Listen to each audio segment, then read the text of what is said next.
working with the theme of squares and rectangles, and we've been learning about the properties of squares and rectangles.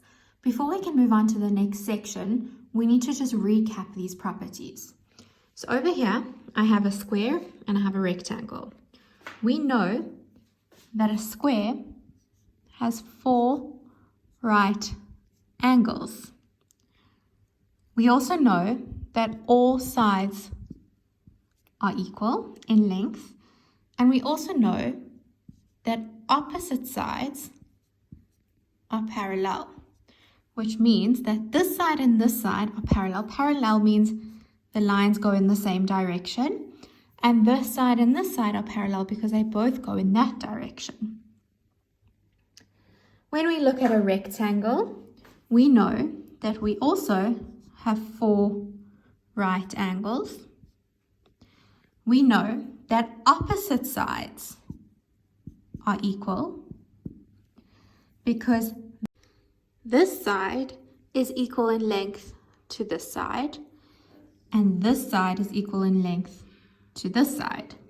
So if this is 6 centimeters, this side will also be 6 centimeters. If this side is 3 centimeters, this side will also be 3 centimeters because opposite sides are equal in length.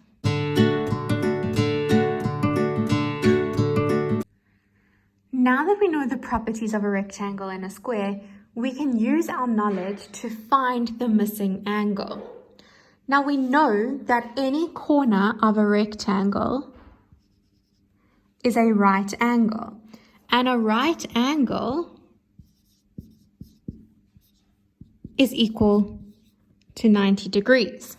So if this entire corner has to equal 90 degrees, and we have 30 degrees already, how would we find our missing value, which is x? It's very simple. All you do is you say 90 degrees minus 30 degrees will give you x. You work your sum out. 90 minus 30. You get an answer of 60. Make sure that you write a final answer by telling me that x is equal to 60 degrees. You can see that quite clearly if I put 60 degrees over here, that 60 and 30 would make up a total of 90 degrees. This setting out is very important because it helps us see exactly what we are working out.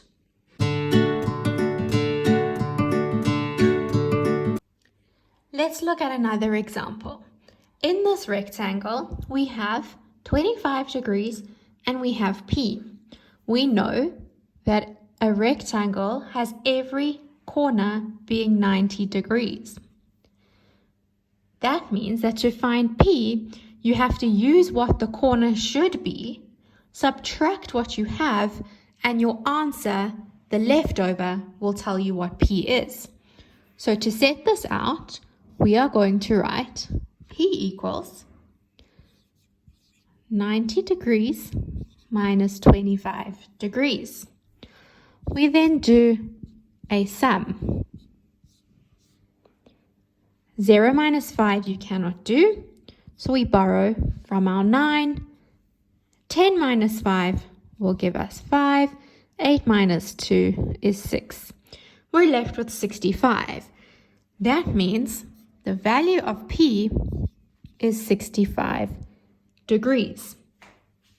That makes sense because if this said 65, we would see that 65 and 25 makes 90 degrees.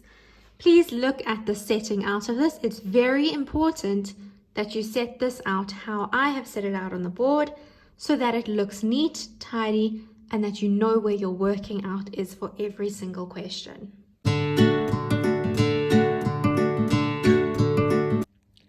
What happens when we have a missing value and 2 numbers? We still need to remember that every corner will be 90 degrees. So if this is 90 degrees, we just need to still use the 90 degrees to find our missing value. And to do that, the easiest way is to add the two values you have together and subtract them from 90 degrees. So we set it out by saying B equals 90 degrees, which would be my total, minus the two values that I have, which is 42 and 36, minus 42 degrees and 36 degrees. I would like to add these two together because it makes it much easier to subtract one whole number from 90 than it is to do two subtraction sums. So what we do is we do a little sum over here and we say 42 plus 36 is going to give us 78 degrees. So we can continue our sum by saying B equals 90 degrees minus 78 degrees. We do another little sum. We have to borrow. We are left with 12 degrees. So our final answer is B equals 12 degrees. And if you look at that, it quite clearly explains that you have 90 degrees, you have two values, your 42 and your 36. We're adding the 42 and the 36 together to give us 78. And we're using the total, which is 90 degrees, to subtract the 78 to give us a final answer of B equals 12 degrees.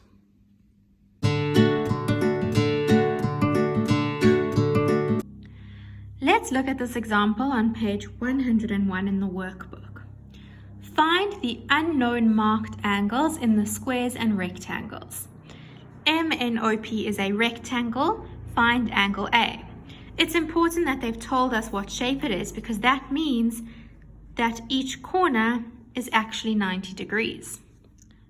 So if M has to be 90 degrees and we have an angle of 35 degrees, all we need to do is find what is left over. Pay attention to the setting out. This is important. We are looking for angle A. We know that we have to have a total of 90 degrees. We know that they've given us 35 degrees. We do a sum to tell us what 90 minus 35 is.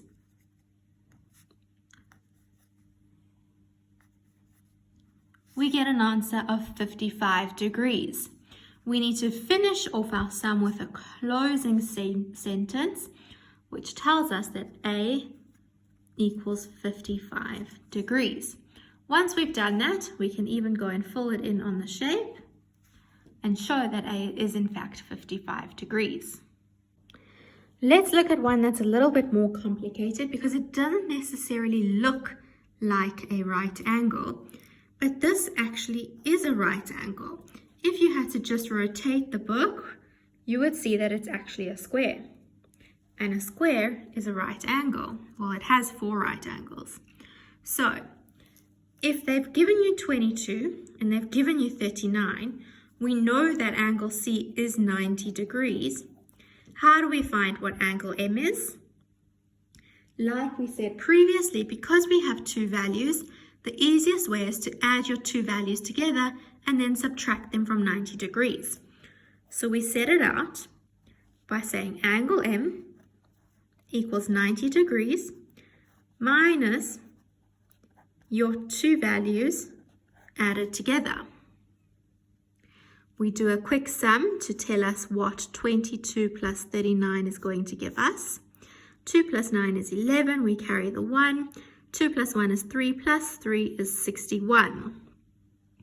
Now that we know that this whole value is 61 degrees, all we have to do is we say angle M is 90 degrees minus 61 degrees.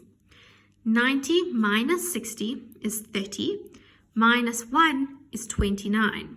So we are left with angle M being 29 degrees. You may do a sum to work this out. I recommend that you do if you are finding it more difficult to subtract from these numbers. But what I just did was I said 90 minus 60 gave me 30, minus 1 gave me 29.